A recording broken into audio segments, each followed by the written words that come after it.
आमच्या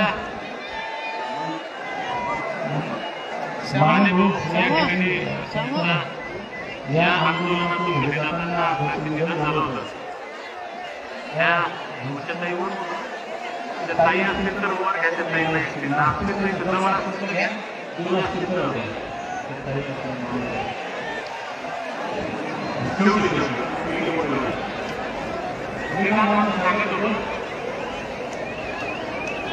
आमचा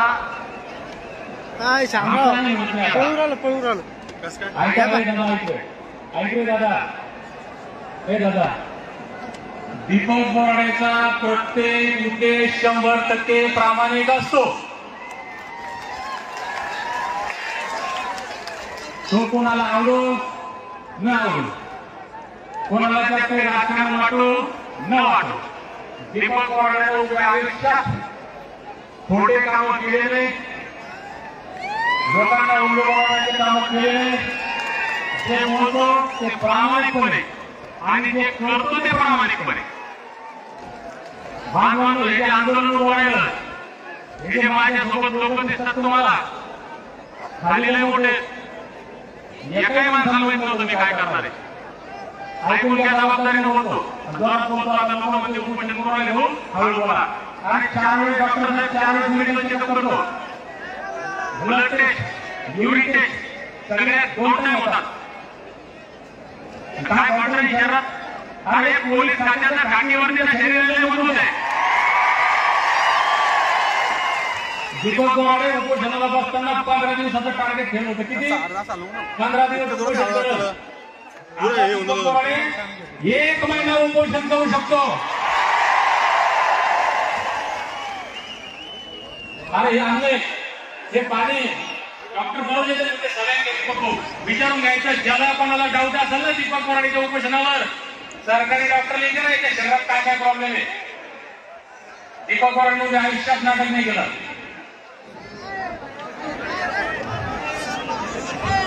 हे दादा ऐकलं रे, कशाला दादा, कोणी व्हीआयपी असलं ते महाराज साहेब आमदार साहेब खाली बसले. ऐका ना, ऐका ना दादा, खाली बसलो. मला बोलू जायचं की नाही तुम्हाला?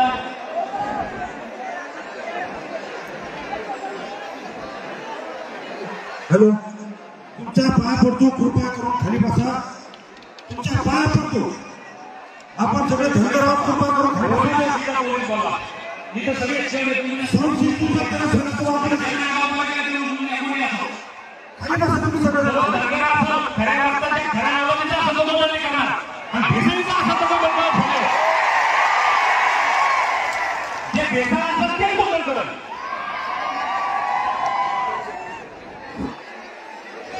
भैया दादा बोलले ना खाली बसा.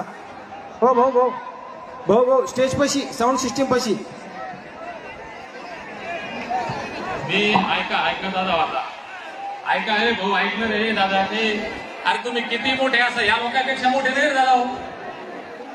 अरे होळकर करण्याचे वंशज आमदार साहेब आणि भावी 10-20 आमदार बसले याच्यामध्ये, यांच्यापेक्षा मोठे नाही दादा. आपण ऐका ना, मी थोडं एक वाक्य बोलतो पण मला पटणार नाही. आता ऐका,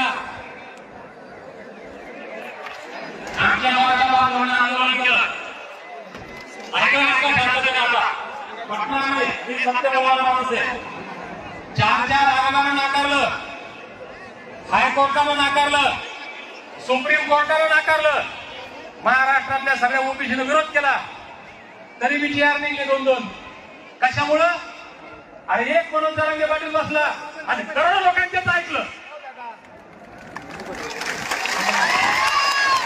अरे मग तुमचं संविधानात आहे, बाबासाहेबांना दिलं आणि 75 वर्ष मिळत नाही. त्याचं कारण एकच, धनगरांचा ट्रान्सफर झाली 17.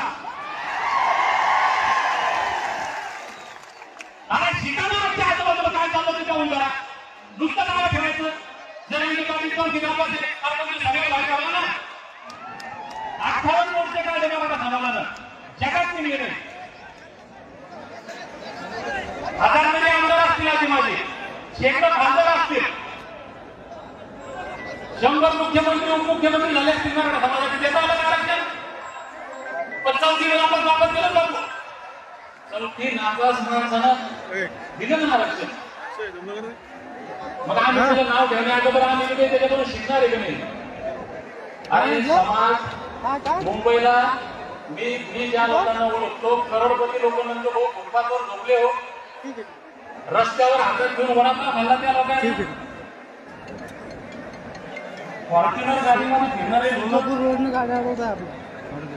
नोकरदार असेल, क्लास 1 अधिकारी असेल, शिक्षक, वकील, डॉक्टर, उद्योजक असे लोक रस्त्यावर बसले ना मातीत चिखलात. भूमिका समजून घ्या. आता तुम्ही म्हणता दरांगे पाटलाची तुलना करायला मी स्वतः म्हणतो, पण हे तुम्हाला समजलं पाहिजे. कारण तुम्हाला जर आरक्षण मिळवायचं त्याचा फॉर्म्युला मी सांगणार घेऊन नको नका. पटतंय का? आता ऐका मी सांगतो तुम्हाला सगळी कथा. मी उपोषण चालू करायचा निर्णय घेतला ना, हे कोणालाच नाही नव्हतं. माझ्या उद्या आधाला नाही, माझ्या नाव आधाला नाही, माझ्या मागच्याला नाही, पुढच्याला नाही, शेजारच्याला नाही, कोणालाच नाही नव्हतं तुम्ही उपोषण चालू करणार. पूर्ण महाराष्ट्रामध्ये धनगर समाजाच्या मनामध्ये प्रचंड संवेदना होती. धनगर समाज म्हणून अस्वस्थ होता.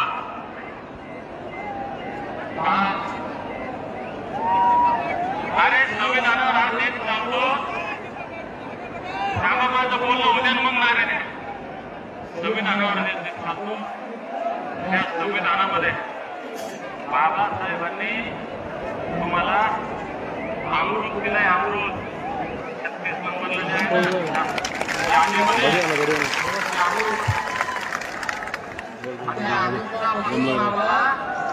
75 वर्षांपासून वंचित राहावं लागलं. एवढा अन्याय जबाबदारीने बोलतो. संविधानाची युक्ती शिका. एक जण काम त्या म्हणतात संविधानाची युक्ती शिका. संविधानाची युक्ती शिकायला हा देश संविधानावर अजिबात चालत नाही. संविधानाचा बॅनर नाही का मध्ये? मी लय जबाबदारीने बोलतो. काही मिनिटांना वाटलं की चुकीचा बोललं तर तुम्हाला कारण हे फक्त बोलायला नाही. कारण विश्वरत्न डॉक्टर बाबासाहेब आंबेडकर खुद्द स्वतः म्हणले होते, हे संविधान म्हणजे अमृत आहे. पण हे जर चांगल्या माणसाच्या हातात पडलं, देव माणसाच्या हातात पडलं तर हे अमृत आहे. आणि हे जर कोणाच्या डाकूच्या वेठीने नालायक माणसाच्या हातात पडलं तर या अमृताचा उपयोग होणार नाही. आणि दुर्दैवानं हे संविधान रूपी अमृत वाटप करण्याचा ज्याच्या हातामध्ये आलं त्यांनी हे प्रामाणिकपणे वाटप केलं नाही. संविधानाची उद्देशिका मी ते आता उद्देशिका हे ऐकणार आहे दादा. हे तुला ऐकायचंय रे भाऊ, त्या पाया पडतो रे. अरे मला पहिलेच बोलता येत नाही. मी रक्त असं आतड्या बोलून राहिलो. किती वेळ बोलून पाहिजे नाही. ऐक ना, उभे राहिले दादा. हे ढोलकी मला हे एका भावाला तुम्ही डिस्टर्ब करू आले. मला बोलतात मला 30 मिनिटात माझ्या मुख्य मारायचे आहेत. तुम्ही मला 2 तास उभं करता का? ऐका तुमच्या पाया पडतो. ऐका तुम्ही सांगत होतो धनगर जमातीने गेल्या 75 वर्षात इथं बसलेला प्रत्येक माणूस हे सरदार आहे. आपण सगळे मावळे होतो आणि या गांधी मोर्चे काढले, उपोषण केले. आता इथं मोर्चे तुला मिळतात 100 तरी उपोषण करते. 100 उपोषण करते. कमीत कमी 4-5 हजार लोकांवर गुन्हे दाखल झालेले असतील. काय किती रस्ता रोको केले, किती मोर्चे काढले, किती उपोषण केले. मिळतोय का? गोंधळ चाललाय. आणि गेल्या 1 वर्षापूर्वी मी माझ्यासह आणखी 5 बांधव आम्ही पांडुरंगाच्या पुण्यनगरीमध्ये 16 दिवस आंदोलन उपोषण केलं.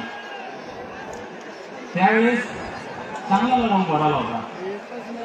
म्हणून साहेब त्यात गेले राजकारण झालं. याच्यात राजकारण सांगत नाही का म्हणजे घंटा झाली त्याच्यात गेलं जातं. वळून चालून आंदोलन आणलं वाढवलं, राज्यभरात त्याची व्याप्ती नेली. दुर्दैवानं जी ताकद समाजाकडून पाहिजे होती ती मिळाली नाही. मग पंढरपूरचं आंदोलन झालं, संभाजीनगरचं एक छोटंसं आंदोलन झालं, मुंबईत आम्ही मंत्रालयावर उड्या मारल्या, 50 लोक बी नव्हते तिथं. गिरकर साहेब तुम्ही होते का 50 लोक? तिथे जर 50,000 सोडा 5,000 लोक असते तर काहीतरी लोकांना असतात. मी एक वाक्य शिंदेसाहेबांना बोललो होतो, भरपूर बोललो होतो, शेवटचं वाक्य बोललो होतो. म्हणलं साहेब तुम्ही आज जे आता काढायला तुम्ही म्हणलं का रोजी दिलं होतं जे आता आपण जी मागणी केली ती दिलं होतं. मी त्याला म्हणलं साहेब खोटं का होत नाही, 2 दिवसामध्ये कोर्टात गुतू द्या, सुप्रीम कोर्टात गुतू द्या, तर तुम्ही काढा तर खरी. म्हणजे एक स्टेप आपण पुढे जाऊ पॉझिटिव्ह होते. तर काय झालं भाऊ आपलं दुर्दैवानं, डॉक्टर साहेब आमची ताकद कमी पडली आणि आदिवासीचे आदिवासी आमदार मंत्री खासदार अगदी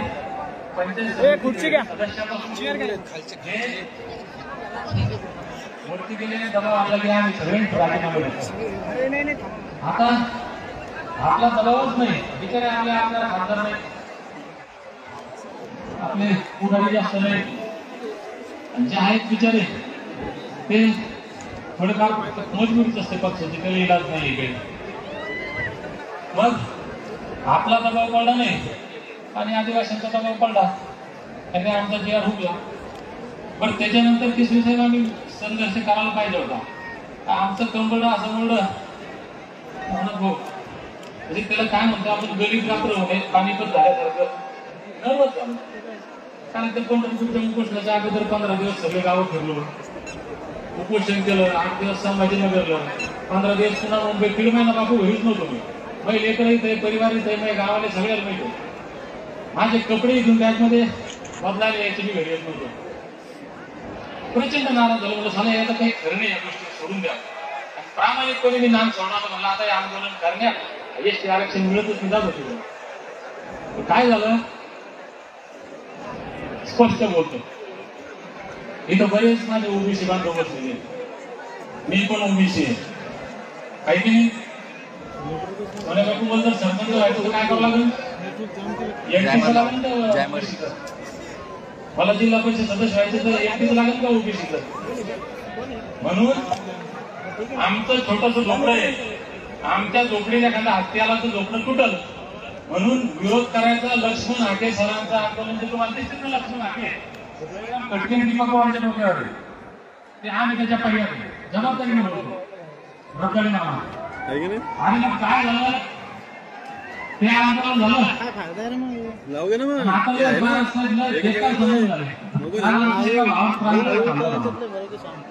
हे आधी लोकांना जाण्याचे लक्ष नाही. आणि त्याच्यामुळं मला लोक फोन करून शिवायला सुरेश बोल आणि निषेध करून मला काढायचं, कारण जी आग मला काढायची ना ती महाराष्ट्राच्या कोणत्याच कोपऱ्यात नाहीये, कोणत्याही बाबतीत. तुम्ही सामाजिक घ्या, जातीय घ्या, राजकारणाचं घ्या, कारण मराठवाड्यातल्या लोकांनी हे वाईट नका वाटलं. शशिकांत भाऊ पश्चिम महाराष्ट्र लोक काही ठेवावे संघटित आहे, तुमची ताकद आहे, तुमच्यावर अन्याय दिलाय, आमच्यावर निघाले अन्याय गरीबी. त्याच्यामुळे हे लोकांना हे लोक मराठवाड्यातले लोक मला खेळ द्यायचे. तुम्ही ते हे गेलं, तुम्ही ते गेलं, धनगराचं काय, आपलं एसटीचं काय. मी जरा टॉर्चर झालो, माझा 1% मूड नव्हता सुरेश भाऊ आंदोलन करायला लागते. योगायोगानं जरांगी पाटील मुंबईत गेले, एक जीआर आला, पुन्हा लोक म्हणायला लागले अरे ते त्याचं जीआर निघा आपलं तर संविधानिक आहे. सगळ्यात महत्वाचं काय 2014ला तेव्हा म्हणून शब्द दिलाय. काय शब्द दिला, माझा सगळा अभ्यास झालेला आहे. आतापर्यंतच्या राज्यकर्त्यांनी तुमचा मतापुरता वापर केला. कोण म्हणलं, देवेंद्र फडणवीस.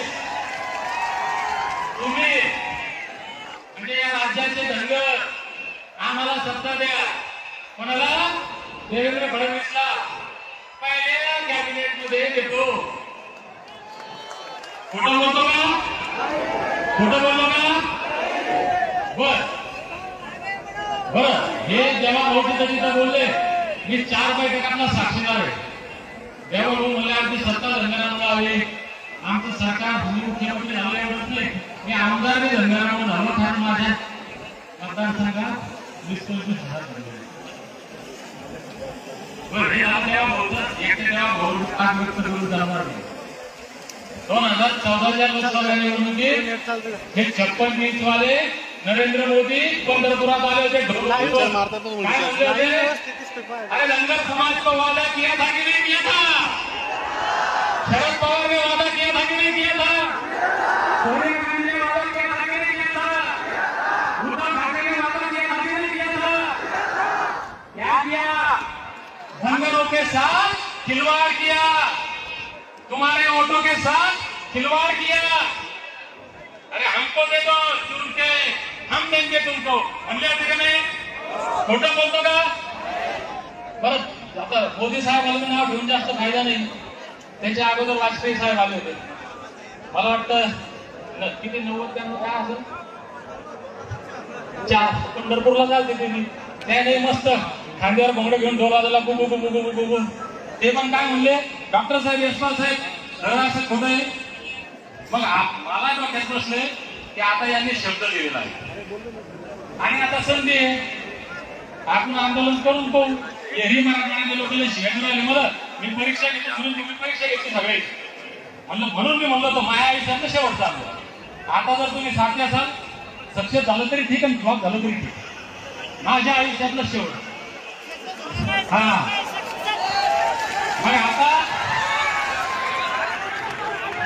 आमचं इथं मी ज्या दिवशी उपोषणाला बसलो भावांनो मला वाटतं 54-55 मिनिटाचं भाषण गावचं. ज्यानं मन लावून ऐकलं दादासाहेब त्याला भूमिका कळली.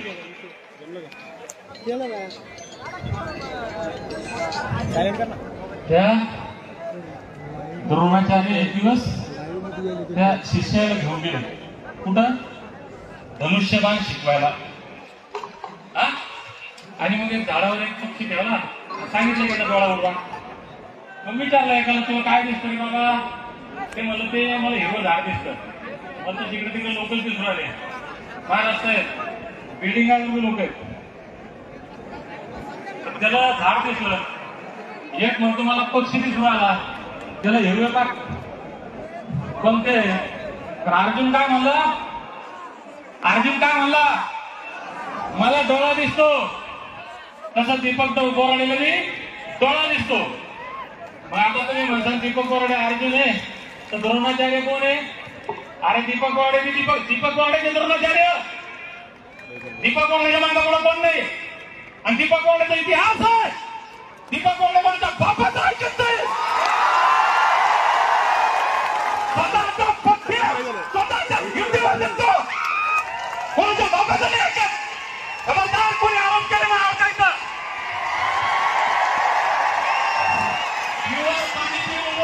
डॉक्टर सांगतील आणि कोणत्याच चांगल्या माणसाला पहिले म्हणतो कोणत्याच चांगल्या माणसाला 1 रुपया घेतला नाही आणि कोणत्याच हरामखोराचा 1 रुपया घेतला नाही. हे मला सवंगडी एक सोबत सवंगडीला वारणी दिली.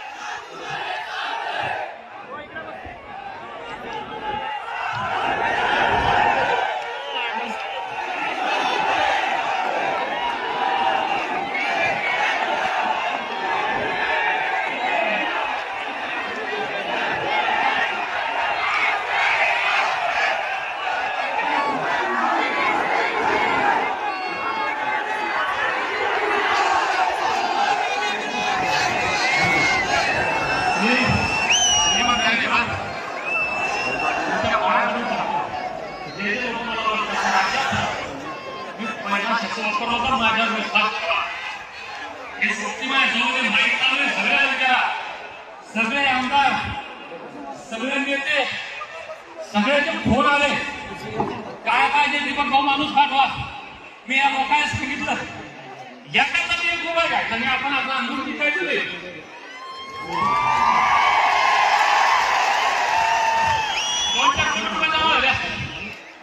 कारण ते QR कोड टाकलं, माझं फोन नंबर टाकला, फोन केलं, काही झाले भेसळीच्या अवलंबी मला म्हणले की पैसे काय सांगू तुला.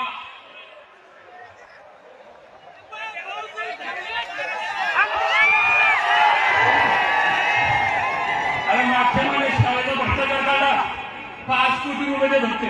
आता 5 कोटी गेले तुम्ही. अरे दीपक वाडे पोलीस होता, क्लास 1 अधिकारी झाला, आता हजारो कोटी कमावले असते. अरे क्लास 1 माणूस आहे, टॅलेंटेड माणूस आहे, सामान्य माणूस नाही दीपक वाडे.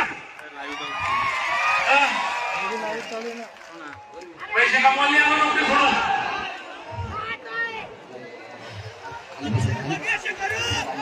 पैसे कमवले असते, कमवले असते 5 कोटी तर येणार नाही ना तुम्हाला. हे सगळे गोष्टी ही टीम नव्हती आमची, रत्नागिरीला एक टीम नव्हती. हे डिक्लेअर केलं, मला माहिती आहे तिथे फटाफट द्या, तिथे काही खाली बसलेले. मला उपोषण करायचं कोणाला माहित होतं. बर 10 तारखेला आमची मीटिंग, मला प्रेस बोलवायची ते शाळेच्या संदर्भात. कारण ते प्रेसमध्ये माझ्या समोर नाही लोक, मी शाळेत तुम्हाला दिसतो समजा एकदम माझ्या समोर नाही. आपल्या एकटे नाव घेतली कारण तुझ्या एखाद्याचं नाव होते म्हणजे आमचं नाव नाही घेतलं. मग मी प्रेस बोलवली होती शाळेच्या विषयात. या सगळ्या लोकांना बोलवलं. मी म्हणलं या 5-50 लोक जमा झाले, आपण आता आपल्या आंदोलनाचा मुद्दा सांगा. किती होतात त्या 10 तारीख होती डॉक्टर साहेब. आणि मी 4 तारखेला एसपी साहेब किती तारखेला 4 सप्टेंबरला की साहेब मला उपोषण करायचं. एसपी साहेब म्हणजे दीपक आता तर थोडं काय शासन नाही आहे त्यामध्ये साहेब तुमचं म्हणणं खरं आहे, पण एक संधी आहे. जो 75 वर्षापासून माझ्या जमातीवर अन्याय झाला, या अन्यायाला दूर करण्याची, समाजाला न्याय मिळवून देण्याची एक संधी आहे. आता जर आंदोलन झालं तर कदाचित काहीतरी होऊ शकतं. ही हा टाईम, ही संधी आंदोलनाची. म्हणून ते 4 तारखेला मला तिथून घटावून लावलं की विचार करा. 4 तारखेला परवानगी 10 तारखेला बैठक झालं, मग या सगळ्याकडे विचार मांडला. त्या सगळ्या लोकांना पटलं, कारण माझा मी त्या दिवशी बोललो माझ्यावर विश्वास ठेवा. या लोकांना पटलं, हे सगळे माझ्याकडून विश्वास. आता निवेदन दिलं, उपोषण करायचं, झाला खेळ सुरू. दीपक कोराडीनं आम्हाला विचारलं नाही. अरे बाबा, महाराष्ट्रात किती धनगर आहे? 3.5 कोटी.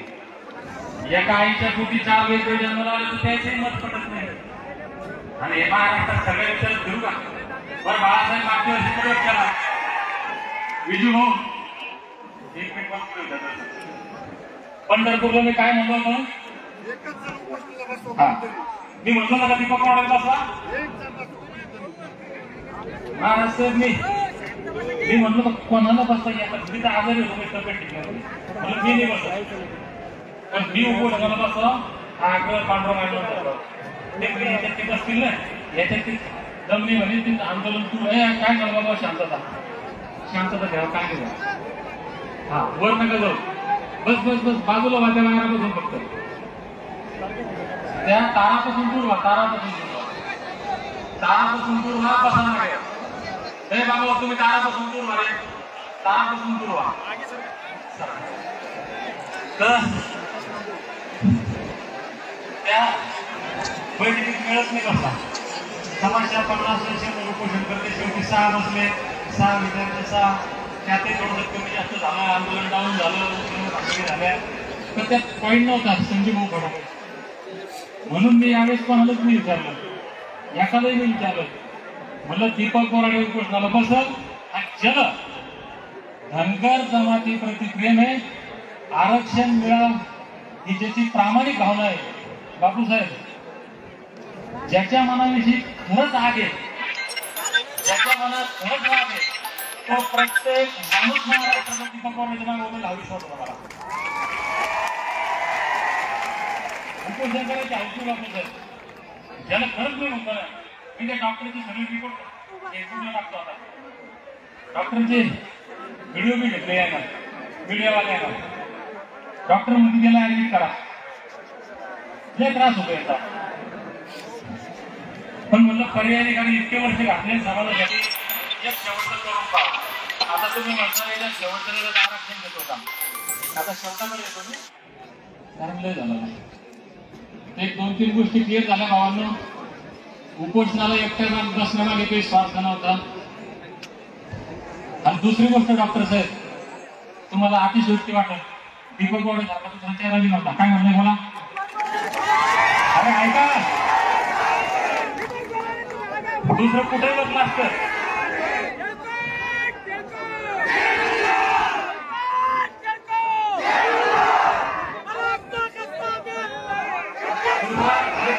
तुम्ही आपापल्या मनाला विचारा. आता एक मिनिट. आता आपल्याजवळ विजय भाऊ तंदर उपोषण करते, त्यांच्या मागे मंडलिक साहेब उपोषण करते, संजीव भाऊ भटांगेने उपोषण केलेलं. तुम्ही तुमच्या खात्यावर हात ठेवून सांगा, महाराष्ट्रात दुसरा कोणताही माणूस कुठेही वाटला असता तेव्हा होता का? मग माझा निर्णय चुकला का? बरोबर आहे. हा भूमी माझा आग्रह होता, म्हणजे डॉक्टर साहेब पश्चिम महाराष्ट्रावर रागणं काही विदर्भावाले रागणं म्हणजे वास्तविक सांगायचं राहिलो की तुमच्या जर आमच्यातले फरक म्हणून ही जालना आंदोलनाची भूमी आहे. इथं स्पिरिट आहे, लोकांमध्ये आग आहे. अरे रेकॉर्ड चुकले, मी जबाबदारीने बोलतो. इथं कोणत्याच जातीचा, कोणत्याच पक्षाचा आणि कोणत्याच संघटनेचा मोर्चा असला सगळ्याला जाण्यात आला.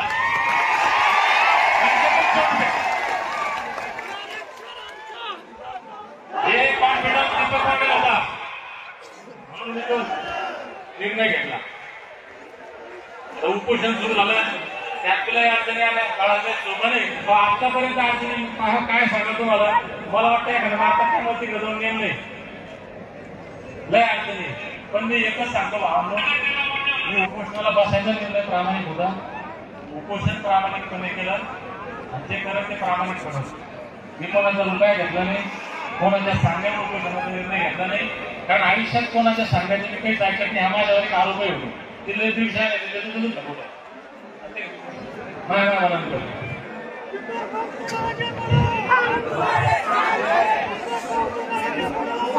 ते सांगतो ना. आता तुम्ही बोर झाले, आता मला माहिती आहे. आता ऐका, मी जे म्हणलो की हा शेवट मला आहे. आता तुमच्याशी बोलत तुम्ही कोणाशी जाता. तुम्हाला फक्त एक विनंती करतो की आता तुम्ही माझ्यावर विश्वास दाखवला, शेवटपर्यंत माझ्यावर विश्वास ठेवा. आता पुढे जे बोलतो ते सोपं नाही. देवेंद्र फडणवीस साहेब मीडियावाले बांधव एवढं वाक्य दाखव, बाकी नाही दाखवत चालतं. थोडीशी नाराजी आहे आमच्या मीडियावर. एवढं वाक्य तरी कमीत कमी फडणवीस साहेबांपर्यंत जाऊ द्या. ऐका, आता मला लय लोकांचे फोन आले महाराष्ट्र पुढं काय म्हणले सर, एका चर्चेचं काय, पुढं काय. मी म्हणलं एकच विषय, संविधानात ऐका, संविधानात दखल आहे का 36 नंबरला देवा भाऊ म्हणेल आहे का? आता देवा भाऊला आमची विनंती आहे, देवा भाऊनं संविधानात आहे, शब्द दिलेला आहे, खरं करा. जी आर काढायचा, काय संशोधन करायचं ते आम्हाला माहित नाही. दिल्लीला पाठवायचं, संसदेत पाठवायचं ते आम्हाला माहित नाही. आमच्या बापानं आम्हाला 36 नंबरला दिलेला आहे. देवा भाऊ तुम्ही मुख्यमंत्री आहे, आता तुम्ही पहिल्या कॅबिनेट देणार होते, आता द्या. कसं द्यायचं ते तुम्ही पहा. यशपाल सर म्हणले लोक आले माझ्याकडं, ते हे शिक्षण किंवा कागद घेऊन या. मंत्री म्हणलं बाबा हो, हे तुमचे 75 वर्षापून केलं, थांबा जरा बस हिशोबान चालन जरा. 75 वर्ष दाखवून टाकतो तुम्ही, फायदा झाला का? एकदा हा प्रयोग करून पहा. मग आता आमचं म्हणणं आहे देवा भाऊ, कसं द्यायचं ते आम्हाला माहित नाही, ते तुम्ही द्या.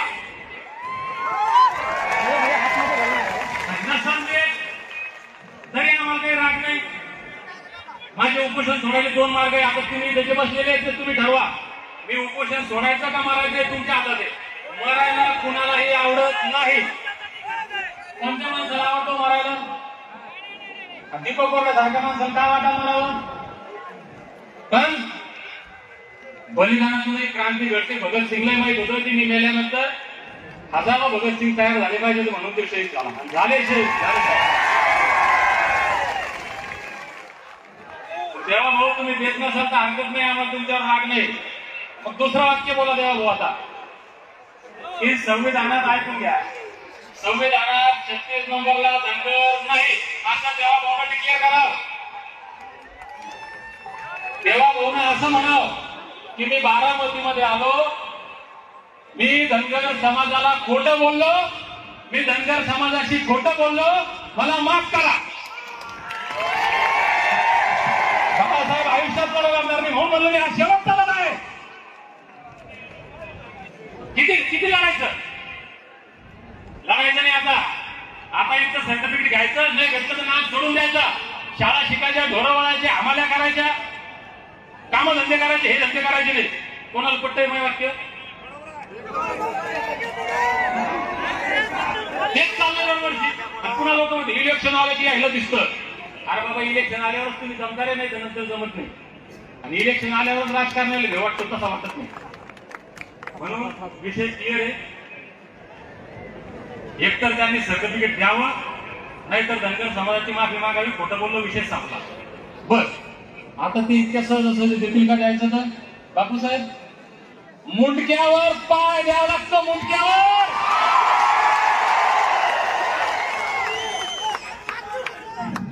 कोणाच्या मुंडक्यावर?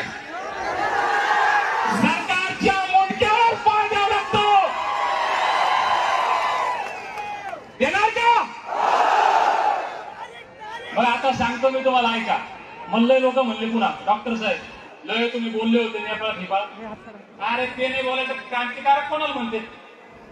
अरे ज्यांनी इंग्रज आमच्यावर जुलमी राज्य करवले म्हणून इंग्रजांना गोळ्या घातल्या त्यांना क्रांतिकारक म्हणतात. आणि मग 75 वर्षाला संविधानिक अधिकार आम्हाला देत नाही, अन्याय आमच्यावर करू राहिले, त्याला गोळी घातल्या, त्यालाही क्रांतिकारक म्हणलं पाहिजे.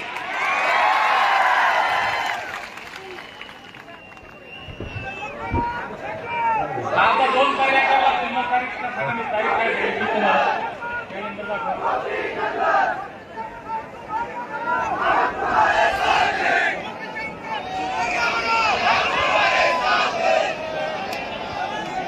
बांधवांनो ऐका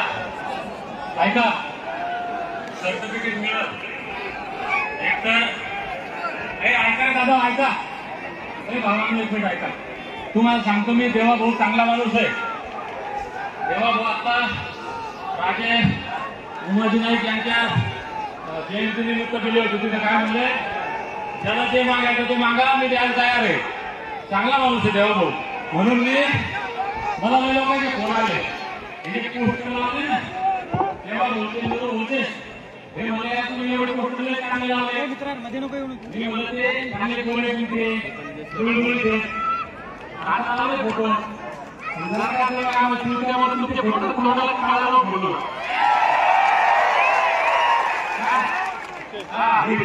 इशारा तुम्हाला की आज तुमचे तोंडा चांगले दाखवले, माझ्या फोटोपेक्षा मोठे फोटो द्यायचे. पुढच्या वेळेस काळ लावून फोटो लावून द्यायचे. माझ्या नवरीचा ऐका, मी हा शेवटचा येऊ शकतो का? आणि साधा दीपक भावांनो मी हे जिंकू शकत.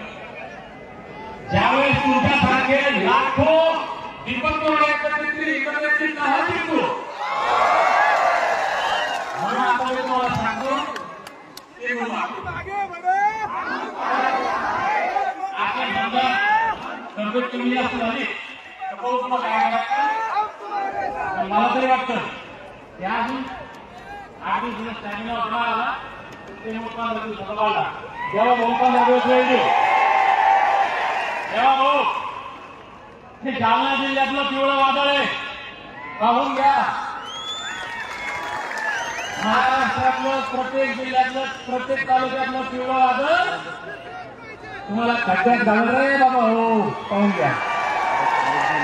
आता मी तुम्हाला एक सांगतो ऐका. 26 तारखेला कोणवार आहे?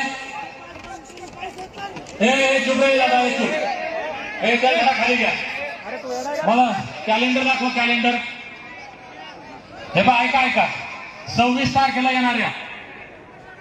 येणाऱ्या 26 तारखेला प्रत्येक तहसील समोर प्रत्येक जिल्हाधिकारी कार्यालयासमोर मी महाराष्ट्राला आवाहन करतोय. आता बापूसाहेब शेंडगे साहेब, जितक्या लोकांना जमता येईल तालुक्याच्या ठिकाणी, जिल्ह्याच्या ठिकाणी आम्हाला लोकांनी सल्ला दिला ना, पत्रकार बांधवांना आमची भूमिका समजून घ्या. कोणाला वाटत नाही की मी कोणाचा खून करून जलत जाऊ. मला वाटत नाही आमच्या लेकरानं काहीतरी गुन्हा करावं जलत जाऊ. तर ते शेवटचं ठोक असतं. म्हणून 26 तारखेला ज्यांना ज्यांना शक्य आहे शांततेच्या मार्गानं 100% संविधानिक मार्गानं अजिबात कायदा हातात घ्यायचा. कोण आपल्या शिव्या देव, कोण आपल्याला काही म्हणून प्रत्येक तहसील समोर 1 दिवसाचे धरणे धरायचे. 1 दिवसाचे धरणे धरायचे आणि त्या निवेदनाची प्रत मागचीच प्रत हे पुन्हा पाठवू धरणे धरायचे आणि निवेदन द्यायचं तहसीलदारामार्फत, कलेक्टर मार्फत मुख्यमंत्र्याला. त्यात कडक लिहायचं आपण की आता आम्ही धरणे धरले, पुढच्या वेळेस काय करू माहित नाही. सुटन प्रश्न. मला असं वाटतं दादू हे एवढं पाहिल्यावर देवेंद्र हे दिवळ पाहून त्याची टोळी होती काय अशी परिस्थिती झाली. तर मला असं वाटतं उद्या मंत्रिमंडळ माझ्याकडे येईल असं वाटतं मला. बरं नाही आलं ऐका, नाही आलं तर आपण त्याला अजून 2 दिवस वेळ दिला. 26 तारखेला निवेदन द्यायचे. बरं नाही ऐकलं 26 तारखेला सुरेश भाऊ पुढं काय सोमवारी काय तारीख आहे? 28 ऐकून घ्या, तारखा लिहून घ्या. सोमवारी ऐकणं दादा, ऐकणं तुझ्या पाया पडतो मोबाईल. 29 तारखेला तुमच्या भागातल्या प्रत्येक आमदाराच्या घरासमोर जाऊन 1 दिवसाचं धरणं द्यायचं. बरं ऐका ना. बरं आमदार कोणते? मग तुम्ही जासाल राष्ट्रवादीच्या शरद पवार गटाच्या आमदाराच्या दरवाजात, काही फायदा होईल का? मग तुम्ही म्हणशाल की तुझ्या भाजपच्या दिवसात कोण आला त्याच्याही घरापुढे जा, हरकत नाही. पण भाजपच्या आमदाराच्या घरापुढे जासाल तेव्हा ढोल घेऊन जा, ते 2-4 मेंढ्या घेऊन जा, घोंगडे घेऊन जा, हातातली कुऱ्हाडी घेऊन जा. आपल्याला सांगा बाबा रे आमच्या मतावर निवडून आला की नाही आला हे पहिले सांग. ऐकून घे दादा रे, तुम्ही बोलायला खाली येतो. आमच्या मतावर आमदार साहेब तुम्ही निवडून आले की नाही आले, आमदाराच्या म्हणजे खासदाराच्या बरं का.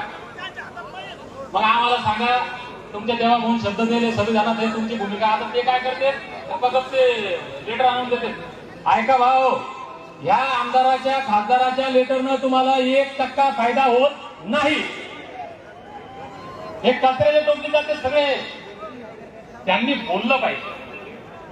म्हणून माझी विनंती की तुम्ही तिथं धरणे धरताना त्यांना विनंती करा की साहेब फक्त लेटर नका देऊ, मीडिया पुढे बोला, हाऊस मध्ये बोला, मुख्यमंत्र्याला बोला की हे अन्याय दूर केला पाहिजे. बरं आता तुम्ही म्हणसाल आता नाही भेटलं तर तोपर्यंत नाही भेटलं त्याच्या पुढची तारीख काय? 29 नंतर पुन्हा 1 तारीख कोणती आहे? बुधवार. सोमवारी आपण आमदार खासदारच्या घरापुढे बसलो, पुन्हा 1 दिवस वाट पाहू सरकारची. जर नाही झालं तर बुधवारी तारीख आहे 1 तारखेला महाराष्ट्रातला प्रत्येक रस्ता, प्रत्येक चौक, प्रत्येक गल्ली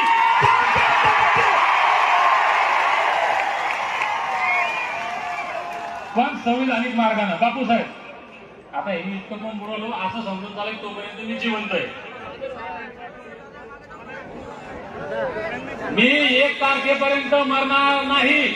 म्हणून संविधानिक मार्गाने, शांततेच्या मार्गाने, कायदा हातात न घेता, कुणालाही त्रास न देता महाराष्ट्र जाम करून टाकायचा. तुम्ही म्हणसान तरी मी दिलं नाही तर मग मी 1 तारखेला सांगेन. आता सांगा पटलं काही शंका? राज्याच्या कानाकोपऱ्यातून हे दादा तिकडे तुम्ही विशेष करून माझ्या मायामावल्या ऐका, राज्याच्या कानाकोपऱ्यातून तुम्ही आलात, तुमच्याकडून नतमस्तक होतो, तुमच्या सर्वांना नतमस्तक होतो. दीपक बोर्डे लय साधारण माणूस आहे, तर माझ्यासारख्या छोट्या माणसाला, माझ्यासारख्या सामान्य माणसाच्या शकाला तुम्ही किंमत दिली. तुम्ही सगळे आला, तुमच्याकडून नतमस्तक होतो. राज्यातले सामाजिक मोठे मोठे लोक खरं म्हणजे त्यांच्या उंची म्हणण्यापेक्षा मी त्यांच्या पुढे लागत नाही. इतके मोठे मोठे लोक विचारायला खाली बसले. त्यात हुसेनशिवाय राजे होळकर ते खाली बसले. मला वाईट वाटतंय, कारण एवढे मोठ्या माणसाला खाली बसून चांगली गोष्ट बंदी पडली.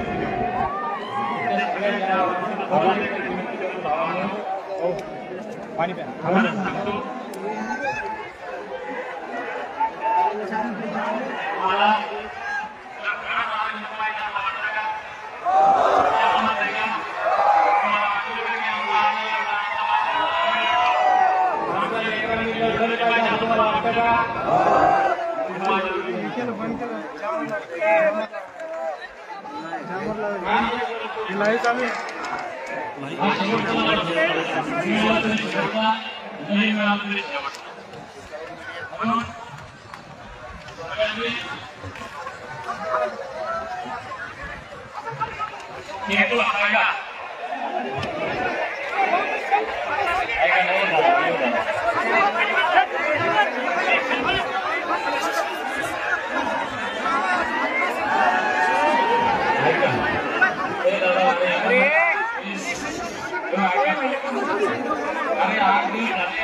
मी मराठी केलो पोटाच्या असलेला हाताने पिळून पिळून बोलवलं तरी तुम्हाला कळलं बाबा काय करा.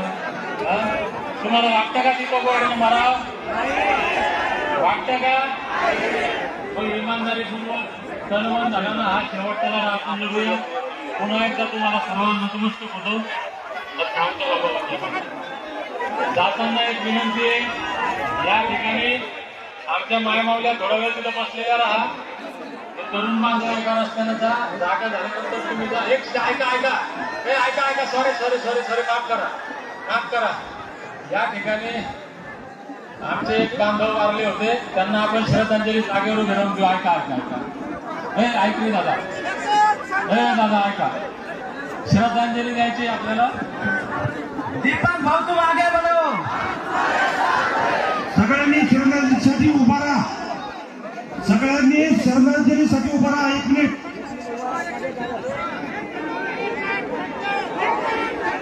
कोणी वाढू नका. श्रद्धांजली व्हायची, कोणी वाढू नका. श्रद्धांजलीला सुरुवात करतो. हॅलो,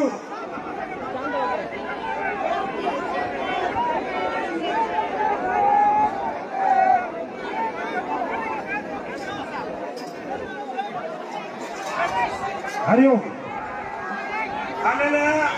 दीपक भाऊ तुम आगे बढ़ो. दीपक भाऊ तुम आगे बढ़ो. हमारा नेता कैसा हो? हमारा नेता कैसा हो? दीपक भाऊ तुम आगे बढ़ो. दीपक भाऊ तुम आगे बढ़ो. अरे दीपक भाऊ तुम आगे बढ़ो. हमारा नेता दीपक भाऊ तुम संघर्ष करो.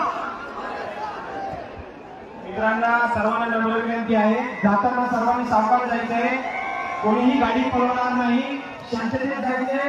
या उपोषणाचा कोणत्याही प्रकारचा स्फोट लागलेला नाही. हा झालेला उपोषण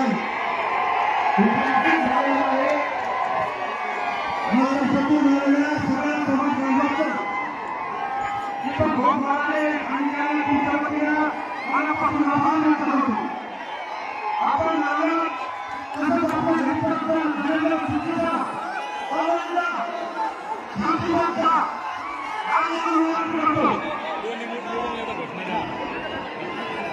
गोली में वरती घोषणा दे जातो। दीपक भाऊ तुम आगे बढ़ो, दीपक भाऊ तुम आगे बढ़ो, दीपक भाऊ तुम आगे बढ़ो, दीपक भाऊ तुम संघर्ष करो, दीपक भाऊ तुम संघर्ष करो।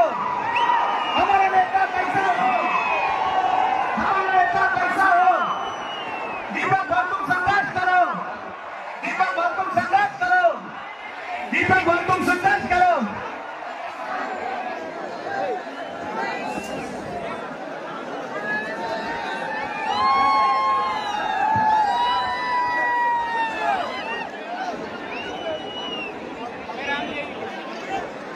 हॅलो, या ठिकाणी सर्व बांधवांना नम्र विनंती आहे, महिलांची सुरक्षा, लेकरांची सुरक्षा